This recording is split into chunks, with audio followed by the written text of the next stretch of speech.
काम की निंदा मत करो और न काम विजय की घोषणा करो नारद की तरह, नहीं तो भगवान लिटा लिटा के मारेंगे। फिर नारद को भी हो गया हम काम जीत लिया, भगवान बोले अच्छे काम जीत लिया तू, इधर आ, काम जीत लिया तू, काम जीत लिया। बस अंतर इतना ही है मेरे प्यारों, जैसे गंगा नदी बहती है दोनों किनारों के बीच, तो उनकी आरती होती है, पूजा होता है। पर वही बनारस में जाओ प्रखर, और गंगा जी में जब बाढ़ आती है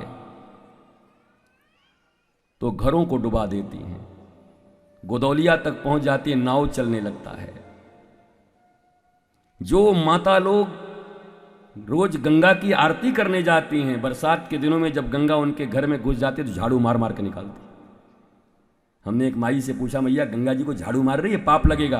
बोला बाबा तेरे को भी झाड़ू लगा दूंगे। करे हमें काहे मारेगी? बोले बाबा बन के आवेगो तो पूजा करूंगी, अब बाबा गिरी करने आवे तो झाड़ू लगा दूंगी। हम क्या बात ठीक कर रही तू, तो बहुत बढ़िया बात बोल रही है।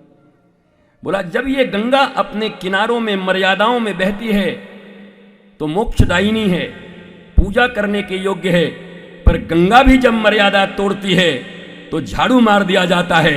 ऐसे ही धर्म और मोक्ष के किनारे में अगर अर्थ और काम की नदी बहे तो तुम्हारी पूजा होगी इस दुनिया में, पर अगर अर्थ और काम धर्म और मोक्ष के मर्यादा को तोड़ दे तो झाड़ू जैसे गंगा को लगती है वैसे तुम्हारी जिंदगी को भी झाड़ू लगेगी और तुम्हारा जिंदगी भी दो कौड़ी का हो जाएगी। इसलिए मर्यादा में बहना है, इतना ही अर्थ है इसका। काम भी चाहिए,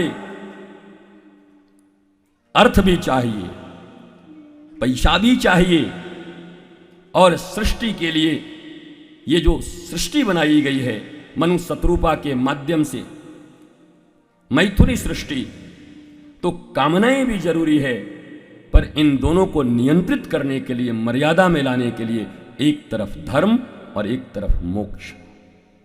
धर्म और मोक्ष को समझे बिना काम और अर्थ तुम्हारी जिंदगी को बर्बाद कर देंगे, रुला देंगे तुमको। जगत पूज्य नहीं बनोगे, जगत में चारों तरफ लात खाने की स्थिति बन जाएगी, अनादर होगा।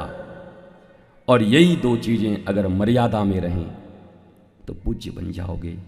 मैंने उस मैया से कहा, मैया तेने तो बहुत बढ़िया बात कहो और तू ठीक कह रही है।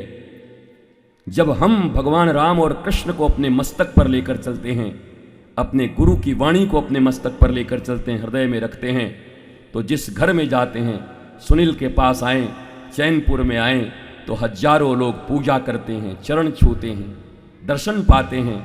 पर जैसे ही मस्तक से राम और कृष्ण को हटा दूं, अपने गुरु की वाणी, शास्त्र और धर्म हटा दूं, तो ठीक उसी प्रकार जैसे सरस्वती पूजा, दुर्गा पूजा, गणेश पूजा होती है और विसर्जन के दिन ट्रक को रथ बनाया जाता है, विसर्जन करने के लिए ले जाया जाता है, हजारों लाखों की भीड़ साथ में जाती है।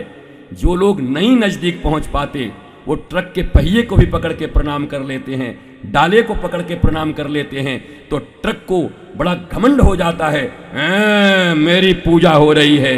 दूसरे दिन वही ट्रक की बुकिंग म्युनिसिपालिटी वाले कर लेते हैं कचरा फेंकने के लिए, तो कल जो लोग प्रणाम कर रहे थे आज नाक पे रुमाल रख करके बगल से निकल जाते हैं। पूजा ट्रक की नहीं होती, पूजा उस पर बैठे दुर्गा, सरस्वती और गणेश की होती है। पूजा इस शरीर की नहीं होती, पूजा राम, कृष्ण और गुरु की जो ज्ञान इसके भीतर रखा हुआ है उसकी होती है। अगर आप मर्यादा में रहोगे आपका पूजन होगा, मर्यादा में नहीं रहोगे नाक पे रुमाल रख के लोग पास से निकल जाएंगे।